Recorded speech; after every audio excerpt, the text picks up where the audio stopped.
उस प्रभु का धन्नवाद। मेरे वाल ध्यान दो, जे तुसीं हुण कहा कि असीं नहीं जाना बहना वा तो फिर इधर इधर गल्लां नहीं मारनियां। जे तुसीं इन्नी मेहनत नाल अद्धा घंटा होर बहना चाहुंदे हो रिस्क लैके, तो फिर इधर उधर नहीं वेखना। थोड़ी देर फिर अपने मूँह नूं मैं बन नहीं सकता, मेरी मजबूरी है, पर तुसीं बंद कर लो। तो आओ परमेश्वर के वचन नूं सीखीए। अज का जो मैं वचन तुहानूं सिखाउणा चाहुंदा है पवित्र आत्मा का बपतिस्मा, जो स्टार्टिंग करते हैं लूका दी इंजील 24 अध्याय उसका 49 वचन। लूका दी इंजील 24 पाठ उसका 49 वचन। कोई जन मेरे लिए पढ़ो ताकि मैं तुहानूं समझा सकां।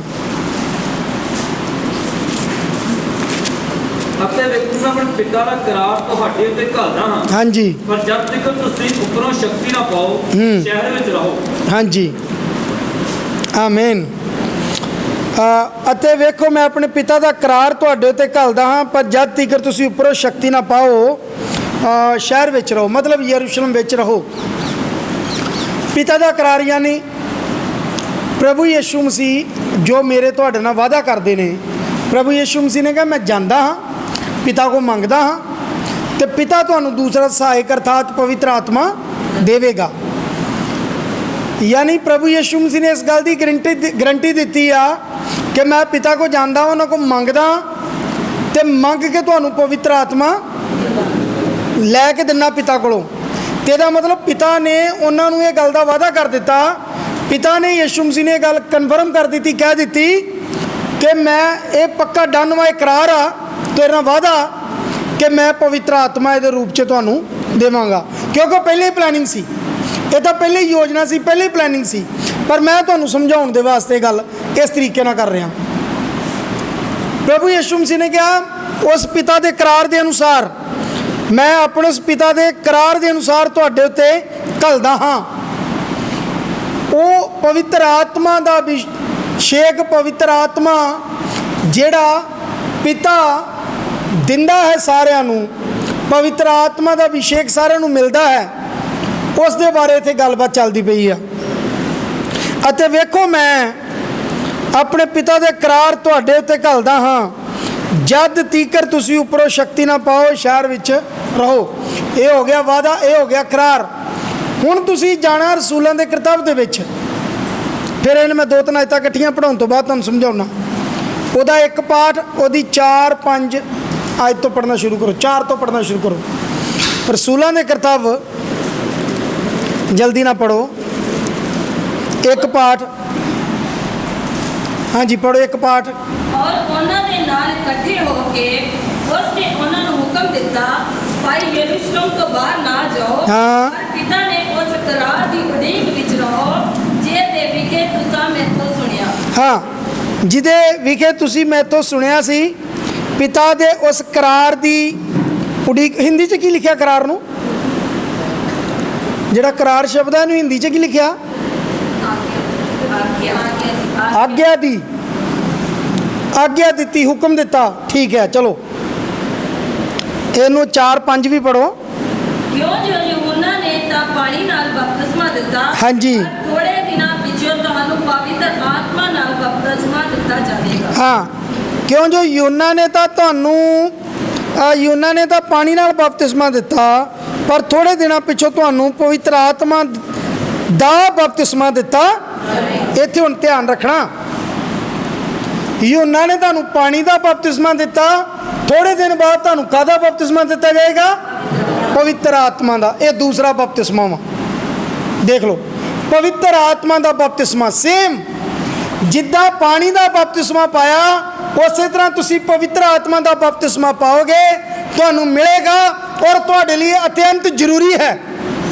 पवित्र आत्मा का बपतिस्मा तुहाडे लिए लेना बहुत जरूरी है। मैं अगे इस गल नूं समझावांगा भी। जे तुसी अजे तक पवित्र आत्मा का बपतिस्मा नहीं पाया तो तुसी पवित्र आत्मा का बपतिस्मा लो। तुहानूं पवित्र आत्मा का बपतिस्मा पाउणा चाहिए है। वो किस तरह पाउणा है वह भी तुहानूं मैं दस दिना, वो भी तुहानूं डिटेल दे विच मैं समझावांगा। ਕਾਫੀ ਵਚਨਾਂ ਪਰ ਥੋੜੇ ਸਮੇਂ ਦੇ ਵਿੱਚ ਮੈਂ ਇਸ ਪ੍ਰਚਾਰ ਨੂੰ ਤੁਹਾਡੇ ਤੱਕ ਪਹੁੰਚਾਉਣ ਦੀ ਕੋਸ਼ਿਸ਼ ਕਰਾਂਗਾ ਕਿ ਤੁਸੀਂ ਮੇਰੀ ਗੱਲ ਸਮਝ ਜਾਓ ਜਿਹੜੀ ਗੱਲ ਮੈਂ ਤੁਹਾਡੇ ਤੱਕ ਪਹੁੰਚਾਉਣੀ ਚਾਹੁੰਦਾ ਹਾਂ। ਇੱਥੇ ਸਾਫ਼ ਲਿਖ ਦਿੱਤਾ ਕਿ ਪਵਿੱਤਰ ਆਤਮਾ ਦਾ ਬਪਤਿਸਮਾ, ਜਦੋਂ ਤੁਸੀਂ ਮੱਤੀ ਦੀ ਇੰਜੀਲ 3:11 ਪੜ੍ਹਦੇ ਹੋ, ਜਿਹੜਾ ਪਿਛਲੇ ਦਿਨਾਂ 'ਚ ਸਵਾਲ ਵੀ ਚੱਲਿਆ ਸੀ, ਮੱਤੀ ਦੀ ਇੰਜੀਲ 3:11, ਉਹਨੂੰ ਵੀ ਖੋਲ੍ਹ ਲਓ, ਉੱਥੇ ਬਪਤਿਸਮੇ ਦਾ ਜ਼ਿਕਰ ਆਇਆ, ਪੜ੍ਹ ਲਓ। ਮੈਂ ਤਾਂ ਤੁਹਾਨੂੰ ਤੋਬਾ ਦੇ ਲਈ ਪਾਣੀ ਨਾਲ ਬਪਤਿਸਮਾ ਦਿੰਦਾ, ਮੈਂ ਤਾਂ ਤੁਹਾਨੂੰ ਤੋਬਾ ਦੇ ਲਈ ਪਾਣੀ ਨਾਲ ਬਪਤਿਸਮਾ ਦਿੰਦਾ ਹਾਂ, ਪਰ ਜਿਹੜਾ ਮੇਰੇ ਪਿੱਛੋਂ ਆਉਣ ਵਾਲਾ ਹੈ, ਜਿਹੜਾ ਮੇਰੇ ਪਿੱਛੋਂ ਆਉਣ ਵਾਲਾ ਹੈ, ਉਹ ਮੇਰੇ ਤੋਂ ਬਲਵੰਤ ਹੈ, ਉਹ ਮੇਥੋਂ ਬਲਵੰਤ ਹੈ, ਅਤੇ ਮੈਂ ਉਹਦੀ ਜੁੱਤੀ ਚੁੱਕਣ ਦੇ ਯੋਗ ਨਹੀਂ ਹਾਂ। ਚਸ਼ਮਾ ਖੋਲਣ ਦੇ ਯੋਗ ਵੀ ਨਹੀਂ ਆ। ਉਹ ਤੁਹਾਨੂੰ ਪਵਿੱਤਰ ਆਤਮਾ ਅਤੇ ਅੱਗ ਨਾਲ ਬਪਤਿਸਮਾ ਦਊ। ਉਹ ਤੁਹਾਨੂੰ ਪਵਿੱਤਰ ਆਤਮਾ ਨਾਲ ਅਤੇ ਅੱਗ ਨਾਲ, ਮਤਲਬ ਇਹ ਡਿਫਰੈਂਟ ਅੱਗ ਦੇ ਬਪਤਿਸਮੇ ਉੱਤੇ ਅਸੀਂ ਸਿੱਖਿਆ ਵਾ, ਪ੍ਰਭੂ ਨੇ ਚਾਹੇ ਤਾਂ ਉੱਤੇ ਹੋਰ ਸਿਖਾਵਾਂਗਾ, ਪਰ ਇੱਥੇ ਫਿਰ ਇੱਕ ਪਵਿੱਤਰ ਆਤਮਾ ਦੇ ਬਪਤਿਸਮੇ ਦੀ ਗੱਲ ਆ ਗਈ ਆ। ਪਵਿੱਤਰ ਆਤਮਾ ਦੇ ਨਾਲ ਤੁਹਾਨੂੰ ਬਪਤਿਸਮਾ ਦਊਗਾ, ਯਾਨੀ ਜਿਸ ਤਰ੍ਹਾਂ ਅਸੀਂ ਪਾਣੀ 'ਚ ਡੁੱਬਦੇ ਹਾਂ ਤਿਵੇਂ ਅਸੀਂ ਪਵਿੱਤਰ ਆਤਮਾ 'ਚ ਡੁੱਬਣਾ ਹੈ, ਤਿਵੇਂ ਅਸੀਂ ਪਵਿੱਤਰ ਆਤਮਾ ਦਾ ਬਪਤਿਸਮਾ ਲੈਣਾ ਹੈ। ਔਰ ਇਹ ਗੱਲ ਅੱਗੇ ਜਾ ਕੇ ਕਲੀਅਰ ਹੁੰਦੀ ਆ, ਇਹ ਗੱਲ ਅੱਗੇ ਜਾ ਕੇ ਸਮਝਾਈ ਗਈ ਆ ਸਾਫ਼ ਪਰਮੇਸ਼ਰ ਦੇ ਵਚਨ 'ਚ। ਅਸੀਂ ਰਸੂਲਾਂ ਦੇ ਕਿਤਾਬ 'ਚ ਜਦੋਂ ਜਾਣਾ, ਉੱਥੇ ਮੈਂ ਤੁਹਾਨੂੰ ਵਚਨ ਦਿੰਨਾ, ਰੈਫਰੈਂਸ ਦਿੰਨਾ ਕਿ ਬੜਾ ਜ਼ਰੂਰੀ ਹੈ ਕਿ ਤੁਸੀਂ ਪਵਿੱਤਰ ਆਤਮਾ ਦਾ ਬਪਤਿਸਮਾ ਪਾਓ। ਜੇ ਤੁਸੀਂ ਅਜੇ ਤੱਕ ਪਵਿੱਤਰ ਆਤਮਾ ਦਾ ਬਪਤਿਸਮਾ ਨਹੀਂ ਲਿਆ ਤੇ ਇਹ ਕੰਪਲਸਰੀ ਆ ਕਿ ਤੁਸੀਂ ਪਵਿੱਤਰ ਆਤਮਾ ਦਾ ਬਪਤਿਸਮਾ ਲਓ। ਜੇ ਤੁਸੀਂ ਪਵਿੱਤਰ ਆਤਮਾ ਦਾ ਬਪਤਿਸਮਾ ਪਾਓਗੇ, ਜਿਵੇਂ ਨਿਕੋਦੇਮਸ ਨੂੰ ਕਿਹਾ ਕਿ ਜੇ ਕੋਈ ਜਲ ਤੋਂ ਤੇ ਆਤਮਾ ਤੋਂ ਨਾ ਜੰਮੇ ਤੇ ਪਰਮੇਸ਼ਵਰ ਦੇ ਰਾਜ 'ਚ ਵੜ ਨਹੀਂ ਸਕਦਾ, ਪਰਮੇਸ਼ਵਰ ਦੇ ਰਾਜ 'ਚ ਪ੍ਰਵੇਸ਼ ਨਹੀਂ ਕਰ ਸਕਦਾ। ਜਲ ਦਾ ਬਪਤਿਸਮਾ ਵੀ ਜ਼ਰੂਰੀ ਹੈ ਤੇ ਪਵਿੱਤਰ ਆਤਮਾ ਦਾ ਬਪਤਿਸਮਾ ਵੀ ਜ਼ਰੂਰੀ ਹੈ। ਜਲ ਤੋਂ ਵੀ ਜਨਮ ਲੈਣਾ ਤੇ ਪਵਿੱਤਰ ਆਤਮਾ ਤੋਂ ਵੀ ਜਨਮ ਲੈਣਾ। ਜਿਵੇਂ ਅਸੀਂ ਜਲ ਦੇ ਬਾਰੇ ਸਿੱਖਦੇ ਹਾਂ ਕਿ ਪਾਣੀ ਦਾ ਬਪਤਿਸਮਾ ਆਇਆ ਤੇ ਪਾਣੀ ਦੇ ਨਾਲ ਨਵਾਂ ਜਨਮ ਸਾਡਾ ਹੁੰਦਾ। ਜਦੋਂ ਅਸੀਂ ਪਾਣੀ ਦੇ ਵਿੱਚ ਜਾਂਦੇ ਹਾਂ ਤੇ ਪਾਣੀ ਦੇ ਵਿੱਚੋਂ ਬਾਹਰ ਨਿਕਲਦੇ ਹਾਂ ਤੇ ਇੱਕ ਨਵਾਂ ਜਨਮ ਪਾਉਂਦੇ ਹਾਂ। ਤਿਵੇਂ ਪਰਮੇਸ਼ਰ ਦੇ ਵਿੱਚ ਪਵਿੱਤਰ ਆਤਮਾ 'ਚ ਅਸੀਂ ਡੁੱਬਦੇ ਹਾਂ ਤੇ ਪਵਿੱਤਰ ਆਤਮਾ ਵਿੱਚ ਅਸੀਂ ਨਵਾਂ ਜਨਮ ਪਾਉਂਦੇ ਹਾਂ। ਸਾਡਾ ਨਵਾਂ ਜਨਮ ਹੁੰਦਾ ਹੈ ਪਵਿੱਤਰ ਆਤਮਾ ਦੇ ਪਾਉਣ ਦੇ ਨਾਲ। ਨਵੀਂ ਇਨਸਾਨੀਅਤ, ਨਵੀਂ ਮਸੀਹੀਅਤ, ਨਵਾਂ ਜੀਵਨ, ਨਵੀਂ ਸ੍ਰਿਸ਼ਟੀ ਸਾਡੇ ਵਿੱਚ ਆ ਜਾਂਦੀ ਹੈ ਜਦੋਂ ਅਸੀਂ ਪਵਿੱਤਰ ਆਤਮਾ ਦਾ ਬਪਤਿਸਮਾ ਪਾਉਂਦੇ ਹਾਂ। ਹਾਲੇਲੂਇਆ। ਤੇ ਜ਼ਰੂਰੀ ਸੀ, ਇਹ ਯਾਦ ਰੱਖਣਾ, ਜ਼ਰੂਰੀ ਸੀ। ਚੇਲੇ ਧਿਆਨ ਨਾਲ ਸੁਣਨ, ਪਾਸਬਾਨ ਧਿਆਨ ਨਾਲ ਸੁਣਨ, ਡੀਕਨ, ਐਲਡਰ, ਵਿਸ਼ਵਾਸੀ ਜਿਹੜੇ ਸੇਵਾ ਕਰਦੇ ਆ ਤੇ ਦੁਆ ਕਰਦੇ, ਉਹ ਧਿਆਨ ਨਾਲ ਸੁਣਨ। ਉਹਨਾਂ ਲਈ ਪਵਿੱਤਰ ਆਤਮਾ ਦਾ ਬਪਤਿਸਮਾ ਜ਼ਰੂਰੀ ਹੈ। ਯਿਸੂ ਮਸੀਹ ਨੇ ਕਿਹਾ, ਜਿੰਨੀ ਦੇਰ ਤੱਕ ਉੱਪਰ ਦੀ ਸ਼ਕਤੀ ਨਾ ਪਾਓ, ਪਵਿੱਤਰ ਆਤਮਾ ਨਾ ਪਾਓ, ਯਰੂਸ਼ਲਮ ਤੋਂ ਬਾਹਰ ਨਹੀਂ ਜਾਣਾ। ਸ਼ਕਤੀ ਪਾਓਗੇ ਫਿਰ ਬਾਹਰ ਜਾਣਾ।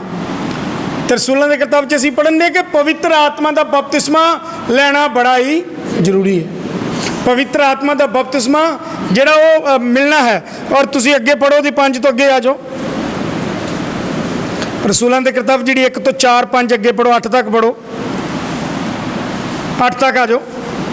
ਸੋ ਜਾਓ ਇਕੱਠੇ ਹੋਏ ਤਾਂ ਉਹਨਾਂ ਉਸ ਤੋਂ ਪੁੱਛਿਆ ਕਿ ਪ੍ਰਭੂ ਜੀ, ਹਾਂ, ਕੀ ਤੂੰ ਇਸ ਵੇਲੇ ਇਸਰਾਇਲ ਦਾ ਰਾਜ ਬਹਾਲ ਕਰਨਾ ਹੈ? ਹਾਂਜੀ ਹਾਂਜੀ ਉਸਨੇ ਉਹਨਾਂ ਨੂੰ ਆਖਿਆ, ਤੁਹਾਡਾ ਕੰਮ ਨਹੀਂ ਕਿ ਉਹਨਾਂ ਸਮਿਆਂ ਤੇ ਵੇਲਿਆਂ ਨੂੰ ਜਾਣੋ ਹਾਂਜੀ ਜੋ ਪਿਤਾ ਨੇ ਆਪਣੇ ਵਸ ਵਿੱਚ ਰੱਖੇ ਹਨ। ਹਾਂਜੀ। ਪਰ ਜਾਂ ਪਵਿੱਤਰ ਆਤਮਾ ਤੁਹਾਡੇ ਉੱਤੇ ਆਵੇਗਾ ਹਾਂ। ਤਾਂ ਤੁਸੀਂ ਸ਼ਕਤੀ ਪਾਓਗੇ, ਪਵਿੱਤਰ ਆਤਮਾ ਤੁਹਾਡੇ ਉੱਤੇ ਆਏਗਾ, ਤੁਸੀਂ ਸ਼ਕਤੀ ਪਾਓਗੇ, ਅਤੇ ਯਰੂਸ਼ਲਮ ਅਤੇ ਸਾਰੇ ਯਹੂਦੀਆਂ ਤੇ ਸਾਮਰੀਆਂ ਵਿੱਚੋਂ, ਯਰੂਸ਼ਲਮ ਅਤੇ ਸਾਰੇ ਯਹੂਦੀਆ ਤੇ ਸਾਮਰੀਆ ਵਿੱਚ, ਸਗੋਂ ਧਰਤੀ ਦੇ ਬੰਨੇ ਤੀਕ ਮੇਰੇ ਗਵਾਹ ਹੋ। ਧਰਤੀ ਦੇ ਬੰਨੇ ਤੱਕ ਫਿਰ ਮੇਰੇ ਤੁਸੀਂ ਕੀ ਹੋਵੋਗੇ? ਗਵਾਹ ਹੋਵੋਗੇ। ਹੁਣ ਤੁਸੀਂ ਧਿਆਨ ਦਿਓ, ਯਿਸੂ ਮਸੀਹ ਨੇ ਇੱਕ ਗੱਲ ਕਹੀ ਜਦੋਂ ਅਸੀਂ 28 ਪਾਠ 'ਚ ਪੜ੍ਹਦੇ ਹਾਂ, ਤੇ ਜਾਓ ਜਾ ਕੇ ਸਭ ਕੌਮਾਂ ਦੇ ਲੋਕਾਂ ਨੂੰ, ਚੇਲੇ ਬਣਾਓ, ਉਹਨਾਂ ਨੂੰ ਪਿਤਾ, ਪੁੱਤਰ ਤੇ ਪਵਿੱਤਰ ਆਤਮਾ ਦੇ ਨਾਮ ਵਿੱਚ ਬਪਤਿਸਮਾ ਦਿਓ। ਬਪਤਿਸਮਾ ਦਿਓ। ਇਹ ਗੱਲ ਕੀ ਨਾ, ਸਾਨੂੰ ਲੱਗਦਾ ਵੀ ਆਖਰੀ ਗੱਲ ਯਿਸੂ ਮਸੀਹ ਨੇ ਉਹੀ ਕਹੀ ਸੀ। ਲਾਸਟ ਤੇ ਯਿਸੂ ਮਸੀਹ ਨੇ ਪਹਾੜ ਤੇ ਬਹੁਤ ਗੱਲਾਂ ਕੀਤੀਆਂ ਨੇ, ਸਾਰੀਆਂ ਮੈਂਸ਼ਨ ਨਹੀਂ ਆ, ਪਰ ਅਲੱਗ-ਅਲੱਗ ਜਗ੍ਹਾ ਤੇ ਜਿੱਥੇ ਚੇਲੇ ਬਿਆਨ ਕਰਦੇ ਆ, ਇਹ ਆ ਜਿਹੜੀ ਗੱਲ ਵਾ ਵੀ ਆਖਰ ਤੇ ਕਹੀ ਗਈ ਆ। ਆ ਜਿਹੜੀ ਗੱਲ ਕਹੀ ਗਈ ਆ ਪਵਿੱਤਰ ਆਤਮਾ ਲਈ, ਇਹ ਵੀ ਐਂਡ ਤੇ ਕਹੀ ਗਈ ਆ। ਜਦੋਂ ਲੂਕਾ 24 ਦੀ 49 ਪੜ੍ਹੀ ਤਾਂ ਉੱਥੇ ਵੀ ਆਖਰ ਤੇ ਸੀ। ਇਹ ਗੱਲ ਆਖਰ ਤੇ ਉਸ ਪਹਾੜ ਦੇ ਉੱਤੇ ਜਦੋਂ ਪ੍ਰਭੂ ਯਿਸੂ ਮਸੀਹ ਉਹਨਾਂ ਨਾਲ ਗੱਲਬਾਤ ਕਰਦੇ ਨੇ ਤੇ ਐਂਡ ਤੇ ਕਹਿੰਦੇ ਨੇ, ਜਦੋਂ ਮੱਤੀ ਦੀ ਇੰਜੀਲ 28 ਪਾਠ ਦੇ ਐਂਡ ਦੇ ਵਿੱਚ ਉਹ ਗੱਲ ਬੋਲਦੇ ਨੇ, ਉਹ ਵੀ ਆਖਰ ਤੇ ਪਹਾੜ ਦੇ ਉੱਤੇ ਇਹ ਗੱਲ ਕਹਿ ਕੇ ਉਹਨਾਂ ਨੂੰ ਅਸੀਸ ਦਿੱਤੀ। ਤੇ ਇਹ ਨਾ ਸੋਚੋ ਕਿ ਯਿਸੂ ਮਸੀਹ ਨੇ ਇੱਕੋ ਹੀ ਗੱਲ ਬੋਲ ਕੇ, ਬਪਤਿਸਮੇ ਦੀ ਆਖਰੀ ਲਾਈਨ ਬੋਲ ਕੇ ਤੇ ਇਹ ਗੱਲ ਸਮਾਪਤ ਕਰਕੇ ਤੁਹਾਨੂੰ ਨੂੰ ਆਸ਼ੀਸ਼ ਦੇਤੀ, ਬਲਕਿ ਜੇ ਤੁਸੀਂ ਧਿਆਨ ਨਾਲ ਪੜੋ ਤੇ ਇੱਥੇ ਅੱਗੇ ਪੜੋ 8 ਦੀ 9 ਵੀ ਹੁਣ ਪੜੋ, 8 ਤੇ ਅੱਗੇ 9 ਵੀ ਪੜੋ। ਅਤੇ ਜਦ ਉਹ ਇਹ ਗੱਲਾਂ ਕਹਿ ਹਟਿਆ, ਜਦੋਂ ਇਹ ਗੱਲਾਂ ਕਰ ਹਟਿਆ, ਤਾਂ ਉਹਨਾਂ ਦੇ ਵੇਖਦਿਆਂ ਉਹ ਉਤਾਂਹ ਉਠਾਇਆ ਗਿਆ। ਵੇਖਦਿਆਂ ਉਹਨਾਂ ਦੇ ਕੀ ਹੋ ਗਿਆ? ਉਠਾਇਆ ਗਿਆ। ਤੁਸੀਂ ਧਿਆਨ ਦਿਓ, ਯਿਸੂ ਮਸੀਹ ਅਖੀਰ ਦੇ ਵਿੱਚ ਸਿਰਫ ਇੱਕੋ ਹੀ ਗੱਲ ਨਹੀਂ ਬਪਤਿਸਮੇ ਦੀ ਕਰਦੇ ਪਏ, ਉੱਥੇ ਉਹ ਪਵਿੱਤਰ ਆਤਮਾ ਦੇ ਬਪਤਿਸਮੇ ਦੀ ਗੱਲ ਵੀ ਕਰ ਰਹੇ ਨੇ, ਜਿਹੜੀ ਗੱਲ ਦੇ ਵਿੱਚ ਓਨਲੀ ਜੀਸਸ ਵਾਲੇ ਕਨਫਿਊਜ਼ ਨੇ। ਹਾਲੇਲੂਇਆ। ਹੁਣ ਜੇ ਤੁਸੀਂ ਧਿਆਨ ਨਾਲ ਸੋਚੋ, ਪਿਤਾ ਪੁੱਤਰ ਪਵਿੱਤਰ ਆਤਮਾ ਦੇ ਨਾਮ 'ਚ ਉਹਨੂੰ ਬੜੀ ਮਿਸਟੇਕ ਆ।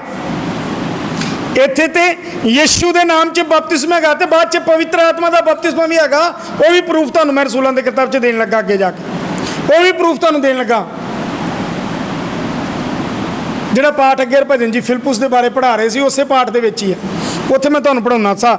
8 ਪਾਠ ਦੇ ਵਿੱਚ ਮਿਲਣਾ ਹੋ ਜਾ ਕੇ, ਮੈਂ ਤੁਹਾਨੂੰ ਉੱਥੇ ਪੜ੍ਹਾਉਣਾ। ਪਰ ਇੱਥੇ ਪਹਿਲੇ ਧਿਆਨ ਦਿਓ, ਇੱਥੇ ਧਿਆਨ ਦਿਓ, ਜਿਹੜਾ ਅਸੀਂ 4 ਤੋਂ ਲੈ ਕੇ 9 ਤੱਕ ਪੜ੍ਹਿਆ ਕਿ ਯਿਸੂ ਮਸੀਹ ਦੇ ਆਖਰੀ ਸ਼ਬਦ ਸੀਗੇ, ਪਵਿੱਤਰ ਆਤਮਾ ਦਾ ਬਪਤਿਸਮਾ ਆਖਰੀ ਸ਼ਬਦ ਸੀਗੇ ਉਹਦੇ ਬੋਲੇ ਕਿ ਤੁਹਾਡੇ ਲਈ ਜ਼ਰੂਰੀ ਆ ਕਿ ਤੁਸੀਂ ਪਵਿੱਤਰ ਆਤਮਾ ਦਾ ਬਪਤਿਸਮਾ ਪਾਓ, ਤੁਸੀਂ ਪਵਿੱਤਰ ਆਤਮਾ ਦੇ ਬਪਤਿਸਮੇ ਨੂੰ ਲਵੋ। ਜੇ ਤੁਸੀਂ ਪਾਣੀ ਦਾ ਬਪਤਿਸਮਾ ਪਾਇਆ ਤੇ ਉਸ ਤੋਂ ਬਾਅਦ ਤੁਹਾਨੂੰ ਪਵਿੱਤਰ ਆਤਮਾ ਦਾ ਬਪਤਿਸਮਾ ਵੀ ਲੈਣਾ ਬਹੁਤ ਹੀ ਜ਼ਰੂਰੀ ਹੈ। ਪਰ ਜਿਨ੍ਹਾਂ ਨੇ ਪਵਿੱਤਰ ਆਤਮਾ ਦਾ ਬਪਤਿਸਮਾ ਨਹੀਂ ਲਿਆ, ਉਹ ਪਾਉਣ। ਬੋਲੋ ਹਾਲੇਲੂਇਆ, ਬੋਲੋ ਹਾਲੇਲੂਇਆ। ਹੁਣ ਇਹ ਨਾ ਸੋਚੋ ਕਿ ਸਾਡੇ ਕੋਲ ਗਲਤੀਆਂ ਹੁੰਦੀਆਂ, ਸਾਡੇ ਕੋਲ ਗੁਨਾਹ ਹੁੰਦੇ ਨੇ, ਸਾਡੇ ਕੋਲ ਇਹ ਹੋ ਗਿਆ, ਸਾਡੇ ਕੋਲ ਉਹ ਹੋ ਗਿਆ, ਸ਼ਾਇਦ ਅਸੀਂ ਸ਼ੁੱਧ ਨਹੀਂ ਹਾਂ ਤੇ ਸਾਨੂੰ ਪ੍ਰਭੂ ਪਵਿੱਤਰ ਆਤਮਾ ਨਹੀਂ ਦੇਗਾ। ਪਵਿੱਤਰ ਆਤਮਾ ਹੈ ਹੀ ਤੁਹਾਨੂੰ ਠੀਕ ਕਰਨ ਵਾਸਤੇ ਆ। ਹਾਲੇਲੂਇਆ। ਪਵਿੱਤਰ ਆਤਮਾ ਹੈ ਹੀ ਤੁਹਾਡਾ ਸ਼ੁੱਧੀਕਰਨ ਕਰਨ ਲਈ ਆ, ਤੁਹਾਨੂੰ ਠੀਕ ਬਣਾਉਣ ਲਈ, ਤੁਹਾਨੂੰ ਸਹੀ ਟਰੈਕ ਤੇ ਲਿਆਉਣ ਲਈ। ਜਾਣੇ ਅਣਜਾਣੇ 'ਚ ਯਦੀ ਤੁਸੀਂ ਗਲਤੀ 'ਚ ਹੋ ਜਾਂ ਤੁਹਾਡੇ ਕੋਲ ਕੋਈ ਗੁਨਾਹ ਹੋ ਗਿਆ ਜਾਂ ਤੁਸੀਂ ਕਿਸੇ ਇਹੋ ਜਿਹੀ ਕੰਮ ਗਲਤੀ ਵਿੱਚ ਜਿਹੜੀ ਪਰਮੇਸ਼ਰ ਨੂੰ ਚੰਗੀ ਨਹੀਂ ਲੱਗਦੀ, ਤੇ ਡਰੋ ਨਾ, ਮੈਨੂੰ ਵੇਖੋ, ਡਰੋ ਨਾ ਕਿ ਤੁਹਾਨੂੰ ਪਵਿੱਤਰ ਆਤਮਾ ਨਹੀਂ ਮਿਲੇਗਾ। ਪਵਿੱਤਰ ਆਤਮਾ ਦਾ ਬਪਤਿਸਮਾ ਲਓ, ਤੁਹਾਡਾ ਜੀਵਨ ਠੀਕ ਹੋ ਜਾਏਗਾ। ਸਮਝ ਆ ਰਹੀ ਆ? ਮੇਰੇ ਵੱਲ ਤੇ ਤੁਹਾਡਾ ਧਿਆਨ ਹੀ ਨਹੀਂ। ਜਿਨ੍ਹਾਂ ਦਾ ਧਿਆਨ ਨਹੀਂ, ਜਾਓ ਮਸੀਹ ਆਪਣੇ ਘਰੋਂ ਨੂੰ ਜਾਓ। ਜਾਂ ਮਸੀਹ ਜਿਨ੍ਹਾਂ ਦਾ ਮੇਰੇ ਵੱਲ ਧਿਆਨ ਨਹੀਂ, ਮੇਰੀਆਂ ਅੱਖਾਂ ਵੀ ਲਾਲ ਹੋ ਗਈਆਂ, ਦਿਮਾਗ ਸੁੰਨ ਹੋ ਗਿਆ ਬੋਲ ਬੋਲ ਕੇ, ਗਲਾ ਵੀ ਪੀੜ ਕਰਨ ਡਿਆ, ਨੀਚੀ ਬੋਲਣ ਡਿਆ, ਤੇ ਤੁਹਾਡਾ ਧਿਆਨ ਹੋਰ ਹੀ ਪਾਸੇ। ਜੇ 3 ਮਹੀਨੇ ਬਾਅਦ ਮਿਲੇ ਹੀ ਆ ਤਾਂ ਫਿਰ ਚਾਹਨੇ ਨਾ ਹੀ ਲਵਾਓ ਤੇ ਚੰਗੀ ਗੱਲ ਆ। Hallelujah, hallelujah. ਦਿਲ ਨਹੀਂ ਕਰਦਾ ਬਹਿਣ ਨੂੰ ਤੇ ਪੀਟਰ ਜੀ ਵੰਡ ਦਿਓ ਕੇਲੇ, ਇਹਨਾਂ ਨੂੰ ਕੰਮ ਮਕਾਓ। ਮੈਨੂੰ ਵੇਖੋ ਧਿਆਨ ਨਾਲ, ਇਹਦੇ ਵਿੱਚ ਬੜੇ ਗਹਿਰੇ ਭੇਤ ਲੁਕਿਆ, ਤੁਸੀਂ ਸੁਣਦੇ ਨਹੀਂ। ਇਸ ਕਰਕੇ ਤੁਹਾਨੂੰ ਓਨਲੀ ਜੀਸਸ ਵਾਲਿਆਂ ਨੂੰ ਜਵਾਬ ਨਹੀਂ ਹੁੰਦਾ, ਉਹਨਾਂ ਨਾਲ ਤੁਸੀਂ ਗੱਲ ਨਹੀਂ ਕਰ ਸਕਦੇ ਬੈਠ ਕੇ। ਛੇਤੀ ਨਾਲ ਤੁਸੀਂ ਡਾਮਾਡੋਲ ਹੋ ਜਾਂਦੇ, ਸਾਡੇ ਘਰ ਪਾਸਟਰ ਜੀ ਇੱਕ ਫਲਾਨਾ ਪਾਸਟਰ ਆਇਆ ਸੀ, ਸਾਡਾ ਤੇ ਬਪਤਿਸਮਾ ਗਲਤ ਆ। ਇਸੇ ਕਰਕੇ ਗਲਤ ਹੈ ਕਿ ਤੁਸੀਂ ਸੁਣਦੇ ਹੀ ਨਹੀਂ, ਤੁਸੀਂ ਧਿਆਨ ਨਾਲ ਸਿੱਖਦੇ ਹੀ ਨਹੀਂ। ਇਹ ਬੜੀ ਕੰਮ ਦੀ ਗੱਲ ਹੈ, ਇੱਥੇ ਬਹੁਤ ਜ਼ਰੂਰੀ ਗੱਲ ਹੈ ਇਹ। ਪ੍ਰਭੂ ਯਿਸੂ ਮਸੀਹ ਨੇ ਆਖਰੀ ਸ਼ਬਦ ਬੋਲੇ ਨੇ, ਆਖਰੀ ਅੰਤਿਮ ਸ਼ਬਦ ਬੋਲੇ ਨੇ ਪਹਾੜ ਤੇ ਜਦੋਂ ਸਵਰਗ ਚੜ੍ਹਨ ਲੱਗੇ ਨੇ। ਇਹ ਉਦੋਂ ਦੀਆਂ ਗੱਲਾਂ ਨੇ। ਹਾਲੇਲੂਇਆ। ਇਹ ਉਦੋਂ ਦੀ ਗੱਲਾਂ ਜਦੋਂ ਉੱਪਰ ਜਾਣ ਲੱਗੇ ਨੇ। ਹੁਣ ਉਹ 40 ਦਿਨ ਪ੍ਰਚਾਰ ਵੀ ਕਰ ਲਿਆ ਉਹਨਾਂ ਨੇ, ਲਾਸਟ ਤੇ ਉਹ ਇਹ ਗੱਲ ਬੋਲਦੇ ਪਏ ਨੇ ਬਪਤਿਸਮੇ ਦੀ। ਔਰ ਤੁਸੀਂ ਵੇਖੋ ਕਿ ਇਹ ਰਸੂਲਾਂ ਦੇ ਕਰਤੱਵ 'ਚੋਂ ਕਹਿੰਦੇ ਨੇ ਕਿ ਤੁਹਾਨੂੰ ਪਵਿੱਤਰ ਆਤਮਾ ਦਾ ਬਪਤਿਸਮਾ ਦਿੱਤਾ ਜਾਏਗਾ। ਉਹ ਮੱਤੀ ਦੀ ਇੰਜੀਲ 'ਚ ਆਖਰੀ ਗੱਲ 'ਚ ਲਿਖਿਆ, ਪਿਤਾ ਪੁੱਤਰ ਪਵਿੱਤਰ ਆਤਮਾ ਦੇ ਨਾਮ ਵਿੱਚ ਦਿੱਤਾ ਜਾਏਗਾ। ਤੁਸੀਂ ਧਿਆਨ ਨਾਲ ਸੁਣੋ, ਗੱਲ ਆਖਰ 'ਚ ਉਹੀ ਆ ਜਿਹੜੀ ਪਤਰਸ ਵੀ ਲਿਖਦਾ, ਜਿਹੜੀ ਅੱਗੇ ਜਾ ਕੇ ਲੂਕਾ ਵੀ ਲਿਖਦਾ, ਜਿਹੜੀ ਗੱਲ ਨੂੰ ਸੰਤ ਯੂਹੰਨਾ ਲਿਖਦਾ, ਜਿਹੜੀ ਗੱਲ ਨੂੰ ਸੰਤ ਮੱਤੀ ਲਿਖਦਾ, ਜਿਹੜੀ ਗੱਲ ਨੂੰ ਪ੍ਰਭੂ ਦੇ ਚੇਲੇ ਬੋਲਦੇ, ਸਵੈਂ ਪ੍ਰਭੂ ਯਿਸੂ ਮਸੀਹ ਵੀ ਬੋਲਦਾ। ਜਿਹੜੀ ਗੱਲ ਨੂੰ, ਉਸ ਗੱਲ ਨੂੰ ਤੁਹਾਨੂੰ ਸਮਝਣਾ ਪਏਗਾ, ਉਸ ਗੱਲ ਤੇ ਤੁਹਾਡਾ ਧਿਆਨ ਜਾਣਾ ਚਾਹੀਦਾ, ਜ਼ਰੂਰੀ ਆ। ਉਸ ਗੱਲ ਨੂੰ ਸਿੱਖੋ ਤੁਸੀਂ। ਬਾਈਬਲ ਇਸ ਤਰ੍ਹਾਂ ਕਹਿੰਦੀ ਆ, ਜਦੋਂ ਤੁਸੀਂ 9 ਨੂੰ ਪੜ੍ਹਿਆ ਤੇ ਇੱਥੇ ਲਿਖਿਆ ਕਿ ਜਾਂ ਉਹ ਇਹ ਗੱਲਾਂ ਕਰ ਹਟਿਆ ਤਾਂ ਉਹਨਾਂ ਦੇ ਵੇਖਦਿਆਂ ਉਹ ਉਤਾਂਹ ਉਠਾਇਆ ਗਿਆ ਅਤੇ ਬੱਦਲਾਂ ਨੇ ਉਸ ਨੂੰ ਓਲੇ ਨਜ਼ਰੋਂ ਕਰ ਦਿੱਤਾ। ਉਹਨਾਂ ਦੀ ਨਜ਼ਰਾਂ ਤੋਂ ਓਲੇ ਕਰਤਾ, ਉਹ ਵੇਖ ਰਹੇ ਸੀ ਉਹਨੂੰ। ਸਵਰਗਦੂਤ ਉੱਥੇ ਖਲੋਤੇ ਕਹਿੰਦੇ ਨੇ, ਕੀ ਵੇਖਦੇ ਤੁਸੀਂ ਆਕਾਸ਼ ਨੂੰ? ਕਹਿੰਦੇ ਪ੍ਰਭੂ ਨੂੰ ਜਾਂਦਿਆਂ ਵੇਖ ਰਹੇ ਹਾਂ। ਕਹਿੰਦੇ ਜਿਸ ਤਰ੍ਹਾਂ ਇਹਨੂੰ ਜਾਂਦਿਆਂ ਵੇਖ ਰਹੇ ਹੋ, ਉਸੇ ਤਰ੍ਹਾਂ ਆਉਂਦਿਆਂ ਵੀ ਤੁਸੀਂ ਉੱਥੇ ਵੇਖੋਗੇ। ਤੁਸੀਂ ਜੇ ਜਾਂਦਿਆਂ ਵੇਖ ਰਹੇ ਹੋ ਤੇ ਆਉਂਦਿਆਂ ਵੀ ਵੇਖੋਗੇ। ਇਹਦੇ ਵਿੱਚ ਵੀ ਬਹੁਤ ਜ਼ਬਰਦਸਤ ਸਵਾਲ ਨੇ, ਇਸ ਗੱਲ ਦੇ ਵਿੱਚ ਬੜੇ ਬੜੇ ਵੱਡੇ ਵੱਡੇ ਸਵਾਲ ਨੇ ਪਰਮੇਸ਼ਰ ਦੇ ਬੱਚਿਓ। ਪਰ ਸਮੇਂ ਨਹੀਂ ਆ ਕਿ ਮੈਂ ਅੱਜ ਹੀ ਉਹਨਾਂ ਨੂੰ ਖੋਲਾਂ ਤੁਹਾਡੇ ਲਈ। ਸਮੇਂ ਆ ਕਿ ਅਸੀਂ ਪਵਿੱਤਰ ਆਤਮਾ ਦੇ ਬਪਤਿਸਮੇ ਤੇ ਜਾਈਏ। ਪ੍ਰਭੂ ਯਿਸੂ ਮਸੀਹ ਨੇ ਸਵੈਮ ਜੋ ਇਹ ਸ਼ਬਦ ਬੋਲਦੇ ਨੇ, ਸਵੈਮ ਉਹਨਾਂ ਨੇ ਬਪਤਿਸਮਾ ਲੈ ਕੇ ਫੇਰੀ ਸੇਵਕਾਈ ਸ਼ੁਰੂ ਕੀਤੀ। ਮੱਤੀ 3 ਦੀ 16-17 ਚ ਲਿਖਿਆ, ਜਦੋਂ ਯਿਸੂ ਮਸੀਹ ਨੇ ਬਪਤਿਸਮਾ ਲਿਆ ਤੇ ਪਵਿੱਤਰ ਆਤਮਾ ਮਿਲਿਆ ਉਹਨਾਂ ਤੋਂ। ਹਾਂਜੀ, ਪੜ੍ਹ ਲਓ ਪੜ੍ਹ ਲਓ ਪੜ੍ਹ ਲਓ। ਹਾਂਜੀ ਹਾਂਜੀ, ਤੁਸੀਂ ਕਰੀ ਜਾਣਾ, ਪੜਾਉਂਦਾ ਮੈਨੂੰ ਪਤਾ, ਪੜਿਆ ਨਹੀਂ ਆ। ਪੜ੍ਹੋ, ਤੁਹਾਨੂੰ ਪਤਾ ਲੱਗ ਜੇ। ਜਾਂ ਯਿਸੂ ਬਪਤਿਸਮਾ ਲੈ ਚੁੱਕਿਆ, ਜਦੋਂ ਯਿਸੂ ਮਸੀਹ ਬਪਤਿਸਮਾ ਲੈ ਹਟਿਆ, ਝੱਟ ਪਾਣੀ ਤੋਂ ਉੱਪਰ ਆਇਆ, ਝੱਟ ਪਾਣੀ ਤੋਂ ਉੱਪਰ ਆਇਆ, ਅਤੇ ਵੇਖੋ ਹਾਂ, ਆਕਾਸ਼ ਉਹਦੇ ਲਈ ਖੁੱਲ ਗਿਆ, ਕਾਸ਼ ਉਹਦੇ ਲਈ ਖੁੱਲ ਗਿਆ, ਅਤੇ ਉਹਨੇ ਪਰਮੇਸ਼ਰ ਦਾ ਆਤਮਾ ਕਬੂਤਰ ਵਾਂਗੂ ਉਤਰਦਾ ਅਤੇ ਆਪਣੇ ਉੱਤੇ ਆਉਂਦਾ ਡਿੱਗਾ। ਹਾਂ, ਇਹ ਨਹੀਂ ਲਿਖਿਆ ਵੀ ਆਕਾਸ਼ ਖੁੱਲਿਆ ਤੇ ਵਿੱਚੋਂ ਕਬੂਤਰ ਆਇਆ, ਨਹੀਂ, ਪਵਿੱਤਰ ਆਤਮਾ ਉਤਰਿਆ। ਬਾਅਦ ਚ ਲਿਖਿਆ ਉਤਰਿਆ ਕਿੱਦਾਂ, ਉਹਦਾ ਸਟਾਈਲ ਕੀ ਸੀ, ਕਬੂਤਰ ਵਾਂਗੂ। ਹਾਲੇਲੂਇਆ। ਯਿਸੂ ਮਸੀਹ ਦਾ ਹੁਣ ਪਵਿੱਤਰ ਆਤਮਾ ਦਾ ਬਪਤਿਸਮਾ ਹੋ ਰਿਹਾ। ਯਿਸੂ ਮਸੀਹ ਨੇ ਸੇਵਕਾਈ ਸ਼ੁਰੂ ਕਰਨ ਤੋਂ ਪਹਿਲੇ ਪਵਿੱਤਰ ਆਤਮਾ ਦਾ ਬਪਤਿਸਮਾ ਪਾਇਆ। ਪਾਣੀ ਦਾ ਬਪਤਿਸਮਾ ਪਾਉਣ ਤੋਂ ਬਾਅਦ ਪਵਿੱਤਰ ਆਤਮਾ ਦਾ ਬਪਤਿਸਮਾ ਪਾਇਆ। ਜਦੋਂ ਪਵਿੱਤਰ ਆਤਮਾ ਦਾ ਬਪਤਿਸਮਾ ਪਾਇਆ, ਯਿਸੂ ਮਸੀਹ ਦੀ ਸੇਵਕਾਈ ਸ਼ੁਰੂ ਹੋ ਗਈ। ਯਾਦ ਰੱਖੋ, ਪ੍ਰਭੂ ਯਿਸੂ ਮਸੀਹ ਚੇਲਿਆਂ ਨੂੰ ਇਹੋ ਹੀ ਕਹਿਣਾ ਚਾਹੁੰਦੇ ਨੇ, ਜੇ ਤੁਸੀਂ ਸੇਵਕਾਈ ਲਈ ਨਿਕਲਣਾ, ਪ੍ਰਚਾਰ ਕਰਨਾ, ਦੂਸਰਿਆਂ ਲਈ ਦੁਆ ਕਰਨੀ, ਭੂਤ ਕੱਢਣੇ ਨੇ, ਰੋਗੀਆਂ ਨੂੰ ਠੀਕ ਕਰਨਾ, ਮਸਲੇ ਹੱਲ ਕਰਨੇ ਨੇ, ਸੁਸਮਾਚਾਰ ਪ੍ਰਚਾਰ ਕਰਨਾ। ਸੁਸਮਾਚਾਰ ਪ੍ਰਚਾਰ ਕੀ ਆ? ਸੁਸਮਾਚਾਰ ਪ੍ਰਚਾਰ ਯਿਸੂ ਮਸੀਹ ਦੇ ਬਾਰੇ ਦੱਸਣਾ। ਯਿਸੂ ਮਸੀਹ ਧਰਤੀ ਤੇ ਆਏ, ਮੇਰੇ ਤੁਹਾਡੇ ਲਈ ਮਰ ਗਏ, ਕੋੜਿਆਂ ਦੀ ਮਾਰ ਖਾਧੀ, ਕੰਡਿਆਂ ਦਾ ਤਾਜ ਪਾਇਆ, ਸਲੀਬ ਤੇ ਚੜੇ, ਮੈਨੂੰ ਤੁਹਾਨੂੰ ਬਚਾਉਣ ਲਈ ਧਰਤੀ ਤੇ ਆਏ, ਭਾਰੀ ਦੁੱਖ ਸਹਿਨ ਕੀਤਾ, ਉਹਦੇ ਨਾਮ 'ਚ ਬਪਤਿਸਮਾ ਲਓ, ਇਕਰਾਰ ਕਰੋ, ਉਹਨੂੰ ਮੁਕਤੀਦਾਤਾ ਗ੍ਰਹਿਣ ਕਰੋ।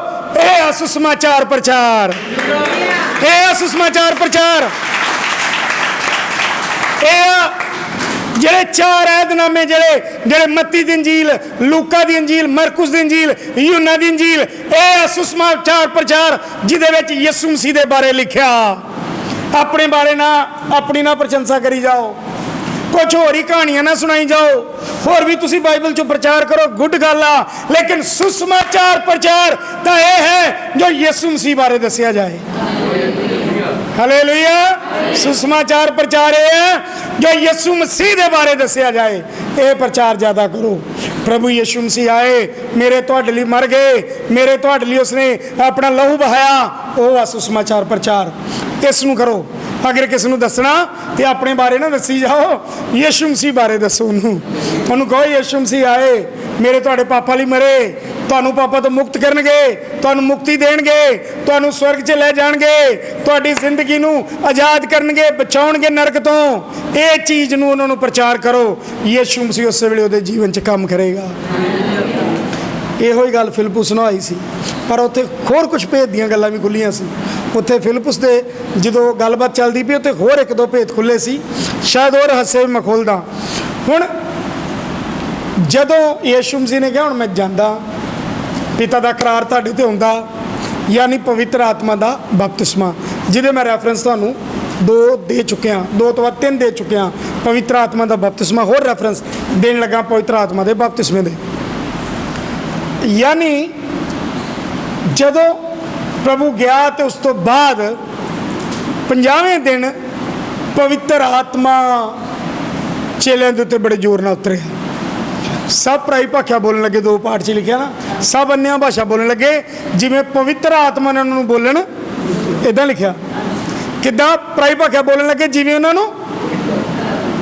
ਸੁਣੋ, ਆਪਣੇ ਆਪ ਨਹੀਂ ਬੋਲਣਾ, ਪਾਸਟਰ ਦੀ ਨਕਲ ਕਰਕੇ ਨਹੀਂ ਪਰਾਈ ਭਾਸ਼ਾ ਬੋਲਣੀ। ਕਿੱਦਾਂ ਪਵਿੱਤਰ, ਕਿਸ ਤਰ੍ਹਾਂ ਅੰਨ੍ਹਿਆਂ ਭਾਸ਼ਾ ਹੋਊਗੀ ਤੁਹਾਡੇ 'ਚ? ਜਦੋਂ ਤੁਹਾਨੂੰ ਪਵਿੱਤਰ ਆਤਮਾ ਬੋਲਣ ਲਈ ਕਹੇਗਾ। ਹਾਲੇਲੂਇਆ। ਉੱਥੇ ਪੜ੍ਹ ਲੈਣਾ ਧਿਆਨ ਨਾਲ 2 ਪਾਠ ਨੂੰ, 1 ਤੋਂ ਲੈ ਕੇ 5 ਤੱਕ। ਜਿਵੇਂ ਪਵਿੱਤਰ ਆਤਮਾ ਨੇ ਉਹਨਾਂ ਨੂੰ ਬੋਲਣ ਲਈ ਦਿੱਤਾ, ਤਿਵੇਂ ਉਹ ਪਰਾਈ ਭਾਸ਼ਾ ਬੋਲਣ ਲੱਗ ਪਏ। ਹਾਲੇਲੂਇਆ। ਅੱਗੇ ਜਾ ਕੇ ਬਹੁਤ ਸਾਰੇ ਪ੍ਰਚਾਰ ਆ, ਭਵਿੱਖਬਾਣੀਆਂ ਜਾਂਦੀਆਂ ਰਹਿਣਗੀਆਂ, ਅੰਨ੍ਹਿਆਂ ਭਾਸ਼ਾ ਜਾਂਦੀਆਂ ਰਹਿਣਗੀਆਂ, ਗਿਆਨ ਜਾਂਦਾ ਰਹੇਗਾ। ਉਹ ਲਾਸਟ ਦੀ ਗੱਲ ਵਾ, ਜਿੱਥੇ ਲਿਖਿਆ ਜਦੋਂ ਸਰਬ ਸਿੱਧ ਆਏਗਾ ਤੇ ਅਧੂਰਾ ਵੀ ਪੂਰਾ ਹੋ ਜਾਏਗਾ। ਉਹ ਅਲੱਗ, ਉਹਦੇ 'ਤੇ ਵੀ ਟਿੱਪਣੀਆਂ ਹੈਗੀਆਂ, ਉਹਦੇ 'ਤੇ ਵੀ ਬੜੇ ਸਵਾਲ ਹੈਗੇ, ਉਹਨਾਂ ਦੇ ਜਵਾਬ ਵੀ ਮੈਂ ਅੱਗੇ ਜਾ ਕੇ ਕਦੀ ਦੇਵਾਂਗਾ ਤੁਹਾਨੂੰ। ਪਰ ਹੁਣ ਤੁਸੀਂ ਧਿਆਨ ਨਾਲ ਇਹ ਸਿੱਖ ਰਹੇ ਆ। ਦੇਖੋ ਮੈਂ ਤੁਹਾਨੂੰ ਦੱਸਣਾ, ਜਦੋਂ ਲੋਕ ਪਾਣੀ ਦਾ ਬਪਤਿਸਮਾ ਲੈਂਦੇ ਨੇ, ਜੇ ਹੋਰ ਵੀ ਕੋਈ ਪ੍ਰਚਾਰ ਸੁਣਦਾ ਪਿਆ ਤਾਂ ਇਹਨੂੰ ਧਿਆਨ ਦੇ ਨਾਲ, ਉਹ ਲਾਈਵ ਹੋ ਨਹੀਂ ਰਿਹਾ, ਉਹ ਬਫਿੰਗ ਹੋ ਰਹੀ ਹੈ। ਧਿਆਨ ਦੇ ਨਾਲ ਸੁਣਨਾ।